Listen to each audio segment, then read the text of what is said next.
prepare it for the build-up. Now we're going to prepare it to the base, tie the springs. But first we got to take all the tacks out and prepare the surface. We want a nice surface to be able to tack to, because all these tacks are like heads, and it's very hard to get a staple in here to secure it. We want nice straight lines when we start putting the fabric down. So we got quite a bit of work to do here. We did find some things inside here. Once we, it's such a messy job. My sinuses were messed up for a long time. Many of you would probably be better off with a mask, but as soon as you take off the mask, your sinuses were all messed up anyway, so it doesn't matter. I since vacuumed up the place here. We cleaned it up. And we did find an area over here. The weirdest thing over here, you find this type of, with the arms coming down here, and the people could reach in and money would fall in here and stuff. And usually, I bet you over the years, people would look and they'd find it where it would just go right through, and they couldn't keep it. But lo and behold, what do we have right here after we vacuumed it up? We have what appears to be a coin, and we're going to take that out. We're going to see what it is and what age it is. It could be a determining factor. Tell us a little bit about how old it is. But it can happen anytime in history. It's like it wedged in there.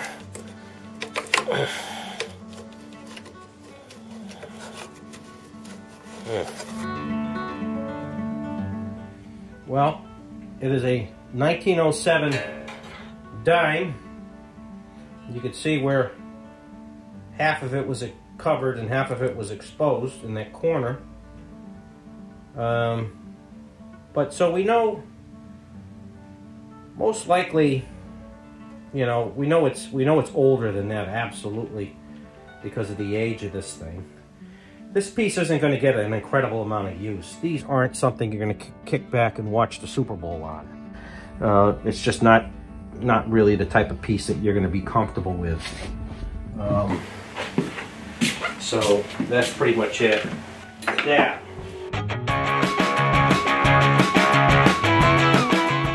So we're still preparing the frame here to be to have the nails put in to hold the spring twine. It's a lot of mess right there. We have just old fabric and old lining and so on. So we're moving all these tacks here. A bunch of things there. Oh, this one was a bad one too. This one was really, really dusty, and just the fibers had broken down to be so, you know, just decayed, being so old. I guarantee that some kid jumped on it 150 years ago, and it survived because it was made very well. Preparation is everything in reupholstering a piece of furniture here. So we have to take this stuff out and prepare it. And this is where the work is, the dusty work. Now we're doing the back over here right now, doing the same thing that we did on the front rail. And we don't want to put a spring nail on top of another nail, removing all the old tacks where holding a little piece of fabric in its place, and trying to find any sort of little bits and pieces of information on the piece. And I can tell you this, that's a saw blade, because a bandsaw would be much thinner than that. That was a blade. You can see the rough cut nature of that. We're making progress on this thing, and this is all, remember, from where we are right now, from where we started, is only just a few hours. But it's labor intensive. I'm faster than the regular people that have never done it before. And it's time consuming, because you can't particularly tip this piece of furniture in the forward, because what you have is the finished wood pieces, and they could scratch the wood. So you'd be better off, the wisest thing to do would be to work on your knee and to get that at, you know, lower spots this way rather than moving it all around. So we are continuing preparing the frame here, removing all this, and with my homemade mallet that I made 25 years ago from a piece of maple wood and a chair rung that's never failed me once.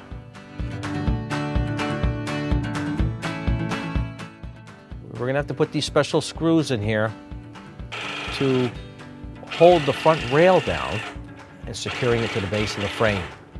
And they have a big head on them too, so that they won't pull through. We want to secure it better for the tying of the springs. If we're going to do the work to this, we want it to stay and be right. We are aligning the springs. They put them in all different ways here. They should be facing one way, and I'm moving them around and adding extra supports, these special staples, to hold the springs on the bottom. I like them because they're galvanized, and galvanized especially helps with the punky wood on these pieces that we're pulling out. See, the spring wants to do this. You can see it's not being secured very well. Because we don't want that spring to kick out sideways. We want it to be the spring to work up and down. It won't work good sideways or anything like that. So it wouldn't be uncomfortable too. You'd feel the edge of the spring. Now a lot of other pieces, when you see them, the antique pieces, they'll have a jute bottom. And over the years it would have been long decayed and those springs would have been on the floor. But this one has, these pieces were typically like that, or made with this board under the springs. That's the way they were. This particular style has always been this way. Otherwise, they're pretty good still. We've got another staple holding it in. If you see any movement, we hit it with another staple. There's nothing really moving around. This one here, that one ain't right, the spring, but it ain't going anywhere. Like that? You hear that sound? Yeah, but there's a way we're going to deal with that. Now here, what we're doing right now is we're putting cotton in between the coils of the lower springs here, so that when you come down and you sit, you don't hear that spring, the upper coils hit the board. It's not a nice thing to hear if it could be avoided. You put it in now because later, when you have all the twine, you won't be able to do it. And that just deadens the sound and it stays in its place. They maybe think something's breaking or something. It's nothing bad, but and you can avoid it by putting the cotton in the springs. It doesn't make it any stronger, it just makes it nicer. Other pieces that were in here recently, they had 2 rows of springs like this, but it was this wide and deep, and it was just, the people were sitting and they were falling in. And I added an additional row of springs. And they were very happy. And you can't tell on the inside. But this one here, we got at the original springs, and I think it'll be fine. In fact, I know it'll be fine for what it is. They used cotton, very plentiful back in the day. Hundreds of years they've used cotton. And originally it was packed with wood shavings, and those were just decayed, you know. It was done. We don't use any such thing anymore. So we took that all out, cleaned it up, and we are making progress on restoring this approximately 200-year-old piece of furniture. We're lining up the nails for the springing, and we're going to give this piece an 8-way hand-tied spring, just like it was done many years ago. It wasn't done on this piece originally, and that was kind of odd to see that. Usually you want to close up the loops on the spring, but this one here, it's kind of awkward because it's really, the way they're wound, it's be a little difficult. Let's see what we can do.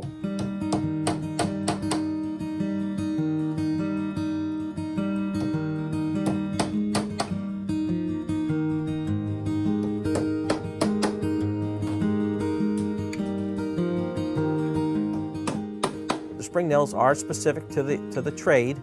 They are chrome plated, and they're a heavier nail that resembles a roofing nail. A roofing nail doesn't really have a strong enough head to hold the twine. So we position those each in front of the springs. We're tying the main twine, this is called right now. And we are positioning them. We want the springs straight up and down, so that the spring works best when it's straight up and down. You don't want to have a spring on it sideways or crooked, because it just won't work properly. It'll lay down, it won't have the support. And that's front to back, and then it's secured and nailed. We are positioning the height. We don't want it too high, and we don't want it too low. We want a nice little arch to it. We don't want it to be totally flat. Some guys out there will tie springs very, very, very tight, and there'll be no crown. It just don't look right to me. So we want to have a nice little crown, not too crazy. And also making way for the padding that's going to go on the top of that. This is, compared to what originally was on here, which I feel was incorrect, having the springs tied down like this makes a much better type of seating surface here. Practical. I mean, having a spring up there, it looked like a jack-in-the-box, the spring. I noticed over here some cracks in the wood. The wood works over the years. It twists. It's still almost alive in a way.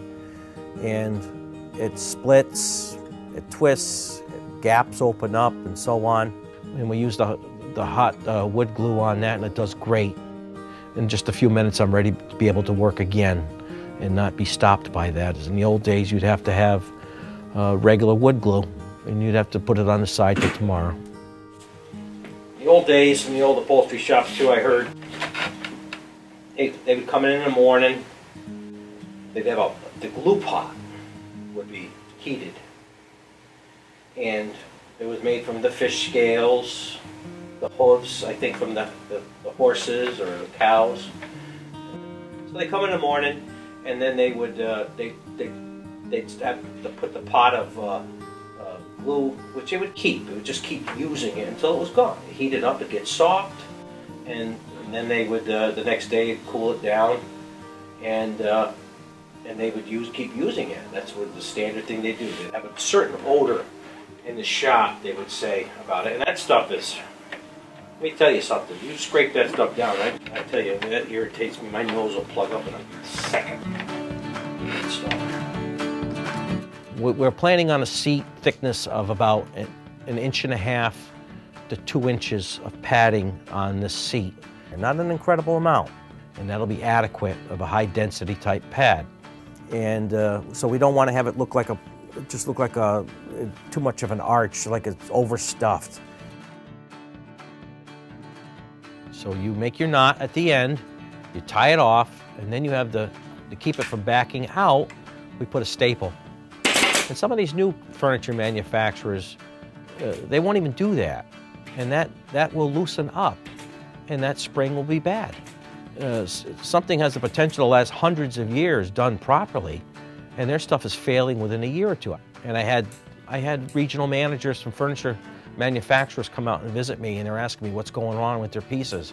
And I'd have to tell them, you didn't make a knot at the end of when you sprung out your pieces of furniture. I cut the spring twine, the excess off. You're trying to make it tidy. You only have 4 ways. 1, 2, 3, 4. Now you hear talk of 8-way hand-tied springs, right? Yes. Okay, so we're going to do that tonight, and you're going to see the difference.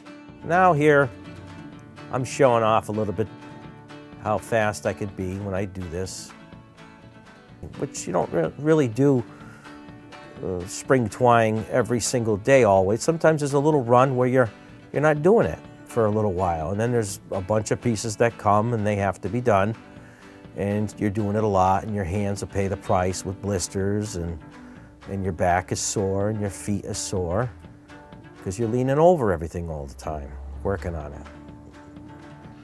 And I'm inspecting here the heights of the springs and any sort of imperfection or that might exist. When you 8-way hand tie a spring, we're going to go diagonally. You want that twine to go straight, so where that twine is going to end up, it's going to end up diagonally, and there's going to be another nail waiting for it. We're going to go 1 way diagonally right now, and that is to secure the spring much better. It also keeps the filling, burlap and stuff, from falling through the spring. So it's holding it up. And then we're going to go the alternate way, tying off the springs to finish the job. And there'll be 8 knots on each spring, and that was what they call an 8-way hand-tied spring. A 4-way tie would have been a very cheap, fast way to do it, but we don't do that type of work here. This does exist today, but it's on your high-end pieces of furniture. You're not going to be able to go into a low-end furniture store today and to buy something like this. This was pretty much standards of the industry up until probably 1940. And as the frames got cheaper, they were wafer board, particle board, you know, oak. Oak is not a very good wood for upholstered furniture frames. It's twisting. It's like pallet wood that they use in it. And when you have those zigzag springs or anything in there holding it, a board is not going to be straight for long because it will twist. You'll be amazed how much that wood twists.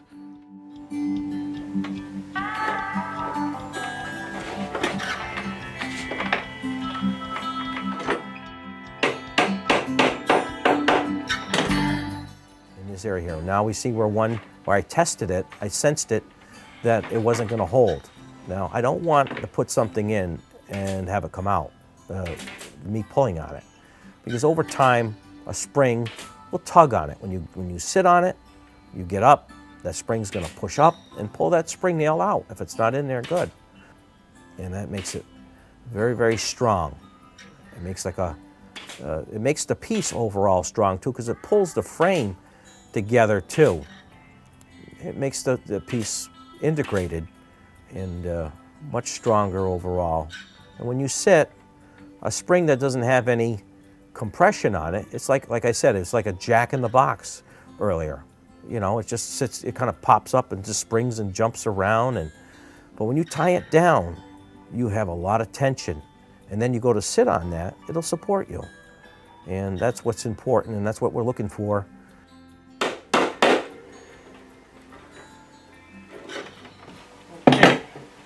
Now we got all the twine done. Looks pretty good.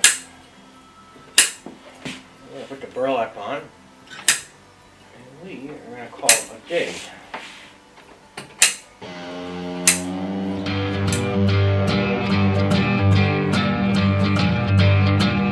We're going to put burlap over the springs. Measure it because you don't want to waste it because it costs money. And money is important. Some of us have more than others. We have none. We take the burlap, we cut it. And the burlap usually comes in about 32 inches width. So we have extra here. And we're going to save that for another part of this job or another job in general that piece may fit perfectly. And we won't waste. Here is my staple. Putting it in. I'm avoiding the nail heads of those spring nails. Staples don't like going into a head of a big nail. And the gun over time gets, the driver blade gets pounded. It happens. And then you have to put another driver blade in it.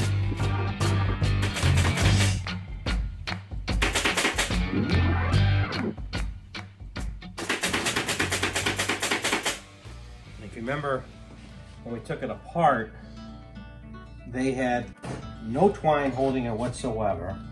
I'm assuming that they were having a problem. For whatever reason, I do not know why they would opt for that. I would assume that they know how to tie a spring. But they just had this burlap holding it down. They had 2 layers of it, and they sewed the tops of them.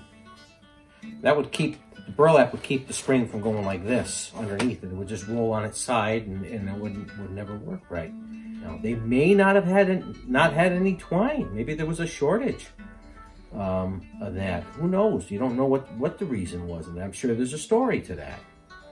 we will never know.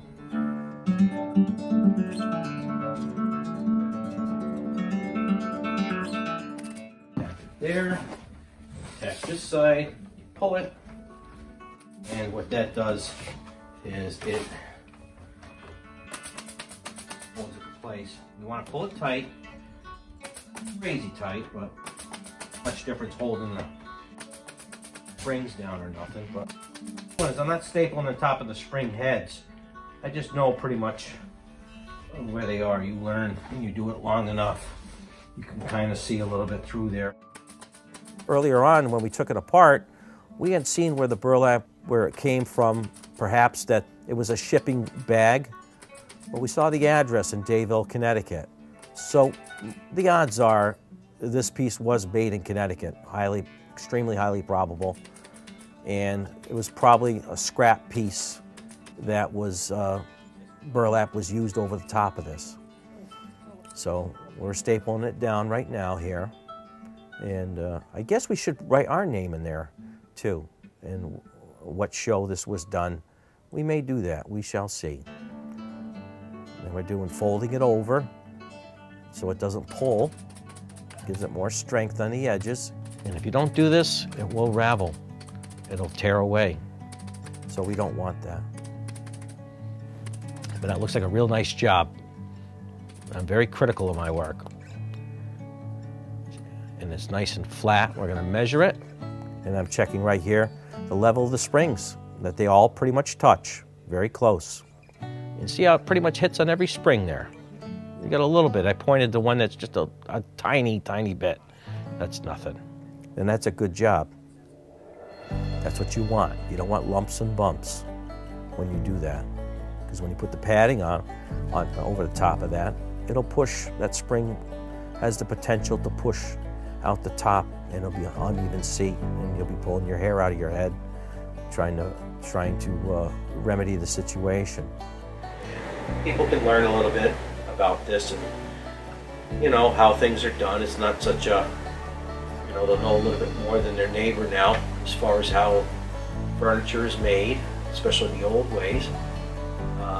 So, you know, I think that we're going to have fun, and everybody's going to have fun with this, and we don't mind doing it. So, okay, we're signing off for tonight's work here. Good night, everybody.